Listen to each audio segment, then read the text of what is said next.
आज हम आप लोगों को एक ऐसे ही मंदिर के रहस्य के बारे में बताने वाले हैं जिसके बारे में जानकर आप लोग चौंक जाएंगे। दरअसल दोस्तों, हिंदू धर्म में 4 धाम की यात्रा का बड़ा महत्व माना गया है। आज हम इन 4 धाम में से एक ओडिशा के समुद्र तट के किनारे बसे पुरी में मौजूद जगन्नाथ मंदिर से जुड़े रहस्य के बारे में बताने जा रहे हैं। ये मंदिर भगवान विष्णु के अवतार श्री कृष्ण को समर्पित है। हर साल यहाँ लाखों श्रद्धालुओं का जमावड़ा लगता है। 800 साल से भी ज्यादा पुराने इस पवित्र मंदिर के दर्शन करने के लिए देश विदेश से लोग आते हैं। आज हम आपको इस मंदिर से जुड़े ऐसे रोचक रहस्यों की जानकारी देने जा रहे हैं जिनकी सच्चाई के बारे में आज तक पता नहीं चल पाया है। मंदिर में नहीं सुनाई देती समुद्र की आवाज। दोस्तों, कहने को तो ये मंदिर समुद्र के किनारे पर बसा है, लेकिन मंदिर के अंदर समुद्र की लहरों की आवाज किसी को भी सुनाई नहीं देती है, जबकि समुद्र पास में ही है। लेकिन आप जैसे ही मंदिर से एक कदम बाहर निकलेंगे, वैसे ही समुद्र के लहरों की आवाज आपको सुनाई देने लगती है। वाकई ये किसी आश्चर्य से कम नहीं है। दोस्तों, इस पवित्र मंदिर की हर जगह किसी ना किसी रहस्य से जुड़ी हुई है। मंदिर में कभी नहीं होती प्रसाद की कमी। मंदिर में प्रतिदिन चाहे कितने ही श्रद्धालु दर्शन के लिए आएं, मगर प्रसाद की मात्रा कभी घटती नहीं है।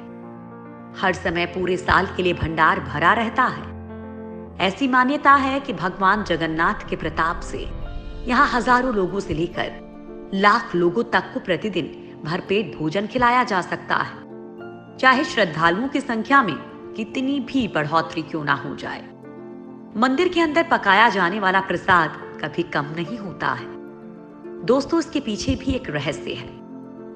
दरअसल इस मंदिर की रसोई भी सबको हैरान कर देती है। दरअसल यहाँ भक्तों के लिए प्रसाद पकाने के लिए 7 बर्तन एक दूसरे के ऊपर रखे जाते हैं, लेकिन हैरानी की बात यह है कि सबसे ऊपर रखे बर्तन में ही प्रसाद सबसे पहले पकता है। फिर नीचे की तरफ एक के बाद एक बर्तन में रखा प्रसाद पकता जाता है। इसके अलावा ये भी कहा जाता है कि यहाँ हर दिन बनने वाला प्रसाद भक्तों के बीच कभी कम नहीं पड़ता। चाहे 10-20 हजार लोग आए या लाखों लोग, सबको प्रसाद जरूर मिलता है। यहाँ की विशाल रसोई में भगवान जगन्नाथ को चढ़ने वाले महाप्रसाद को बनाने के लिए 500 रसोइये लगे रहते हैं, जिनके लिए अलग से 300 सहयोगी काम करते हैं। यानी कि करीब 800 लोग मिलकर महाप्रसाद तैयार करते हैं। दोस्तों, कहा जाता है कि मंदिर का प्रसाद तभी खत्म होता है जब मंदिर के दरवाजे बंद कर दिए जाते हैं। भगवान जगन्नाथ के मंदिर में आज भी कई ऐसे चमत्कार होते हैं जिनका जवाब विज्ञान के पास भी नहीं है। पुराणों के अनुसार जगन्नाथ मंदिर को धरती का बैकुंठ माना गया है, क्योंकि भगवान श्री कृष्ण आज भी यहाँ मौजूद माने जाते हैं। पुराने समय से ही यहाँ की सबर जनजाति के आराध्य देव हैं ये, और ऐसा कहा जाता है किसी वजह से यहाँ भगवान विष्णु का रूप अन्य मंदिरों की अपेक्षा थोड़ा अलग नजर आता है। रोज बदल जाता है मंदिर के शिखर का झंडा। हवा की उल्टी दिशा में उड़ता है मंदिर का झंडा। जगन्नाथ मंदिर का सबसे बड़ा रहस्य ये है कि इसके शिखर पर मौजूद झंडा हमेशा हवा की विपरीत दिशा में लहराता है। वैसे आमतौर पर दिन के समय हवा समुद्र से धरती की तरफ चलती है और शाम को धरती से समुद्र की तरफ, लेकिन आपको जानकर हैरानी होगी कि यहाँ ये प्रक्रिया उल्टी है। अब ऐसा क्यों है, ये रहस्य आज तक कोई नहीं जान पाया है। भारत में किसी भी मंदिर का ध्वज हर दिन नहीं बदला जाता है, लेकिन जगन्नाथ जी का मंदिर ही एकमात्र मंदिर है जिसका ध्वज हर दिन बदला जाता है। हर दिन एक पुजारी को ऊंची गुम्बद पर चढ़कर ध्वज बदलना होता है।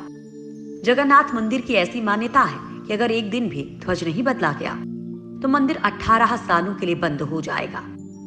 जगन्नाथ मंदिर के शिखर पर एक सुदर्शन चक्र लगा है, जिसके बारे में कहा जाता है कि उसे किसी भी दिशा में खड़े होकर देखें, पर ऐसा लगता है कि चक्र का मुंह आपकी ही तरफ है। इसी तरह एक और रहस्य ये है कि मंदिर के शिखर की छाया हमेशा अदृश्य ही रहती है। उसे जमीन पर कभी कोई नहीं देख पाता। जगन्नाथ मंदिर के खजाने का रहस्य। क्या मंदिर के नीचे दबा है कोई खजाना? ऐसा माना जाता है कि मंदिर की जितनी ऊंचाई है, ये उतना ही गहरा भी है। मंदिर का खजाना, जिनमें रुपए पैसे ही नहीं, रत्न और जवाहरात भरे हुए हैं। ओडिशा हाईकोर्ट के आदेश के बाद रत्न भंडार कक्ष में 2018 को कड़ी सुरक्षा के बीच 16 सदस्यों वाली एक टीम ने 34 साल के बाद यहां जांच के लिए आई थी। इस घटना के करीब 2 महीने बाद मंदिर के खजाने की चाबी के गायब होने की बात सामने आई थी, जो अब तक नहीं मिली है। खजाना देखकर लौटी टीम ने रत्न भंडार के रक्षक लोकनाथ की मूर्ति के पास शपथ ली थी कि वे रत्न भंडार से जुड़ी कोई भी बात किसी को नहीं बताएंगे। उनका काम सिर्फ ढांचे की मजबूती और सुरक्षा का मुआयना करना था। इस दौरान उन्हें खजाने वाले संदूक और रत्नों को छूने की इजाजत नहीं थी। भगवान जगन्नाथ के खजाने की विशालता को लेकर इसलिए भी अटकलें लगाई जा रही हैं, क्योंकि इससे पहले 2011 में जगन्नाथपुरी के पास ही एमआर मठ से एक मजदूर एक चांदी का ईंट चुरा कर ले गया था, और इसके बाद एक ऐसा रहस्य उजागर हुआ जिसे देखकर प्रशासन की आंखें भी चौंधी आ गई थी। जांच में जब इस मठ के एक कमरे को खोला गया तो उसमें से 100 करोड़ से अधिक कीमत की चांदी की ईंटें मिली थी, और इसी वजह से अंदाजा लगाया जा रहा है कि मंदिर में खजाने का भंडार है। 7वीं सदी में हुआ था मंदिर का निर्माण। 3 बार टूट चुका है जगन्नाथ मंदिर। 1174 ईस्वी में अनंग भीमदेव ने दोबारा बनवाया था मंदिर। दरअसल ये पूरा मंदिर ही रहस्यों से घिरा हुआ है। इसके बनने के पीछे भी एक रहस्य जुड़ा हुआ है। कहा जाता है कि राजा इंद्रद्युम्न मालवा का राजा था। राजा इंद्रद्युम्न को सपने में जगन्नाथ के दर्शन हुए थे। सपने में ही भगवान विष्णु ने उनसे कहा था कि नीलांचल पर्वत की एक गुफा में मेरी एक मूर्ति है, उसे नील माधव कहते हैं। तुम एक मंदिर बनवाकर उसमें मेरी ये मूर्ति स्थापित करवा दो। राजा ने अपने सेवकों को नीलांचल पर्वत की खोज में भेजा, लेकिन नील माधव की पूजा सबर कबीले के लोग करते थे। राजा के सेवक ने वहां से मूर्ति चुरा ली थी और राजा को लाकर दे दी थी। लेकिन मूर्ति की चोरी होने से भगवान नील माधव बहुत दुखी थे, इसलिए वो वापस उसी गुफा में चले गए। लेकिन राजा से वादा करके गए कि वो एक दिन उनके पास जरूर लौटेंगे, बशर्ते कि वो एक दिन उनके लिए विशाल मंदिर बनवा दे। राजा ने मंदिर बनवा दिया और भगवान विष्णु से मंदिर में विराजमान होने के लिए कहा। तब भगवान ने कहा कि तुम मेरी मूर्ति बनाने के लिए समुद्र में तैर रहा पेड़ का बड़ा टुकड़ा उठाकर लाओ, जो द्वारिका से समुद्र में तैरकर पुरी आ रहा है। राजा के सेवकों ने इस पेड़ के टुकड़े को तो ढूंढ लिया, लेकिन सब लोग मिलकर भी उस पेड़ को नहीं उठा पाए। तब राजा को समझ आ गया कि नील माधव के अन्य भक्त सबर कबीले के मुखिया विश्वर वसु की ही सहायता लेनी पड़ेगी। सब उस वक्त हैरान रह गए जब विश्व वसु भारी भरकम लकड़ी को उठाकर मंदिर तक ले आए। अब बारी थी लकड़ी से भगवान की मूर्ति गढ़ने की। राजा के कारीगरों ने लाखों कोशिश कर ली, लेकिन कोई भी लकड़ी में एक छेनी तक नहीं लगा सका। तब तीनों लोग के कुशल कारीगर भगवान विश्वकर्मा एक बूढ़े व्यक्ति का रूप धारण करके आए। उन्होंने राजा को कहा कि वे नील माधव की मूर्ति बना सकते हैं, लेकिन साथ ही उन्होंने अपनी शर्त भी रखी कि वे 21 दिन में मूर्ति बनाएंगे और अकेले में बनाएंगे।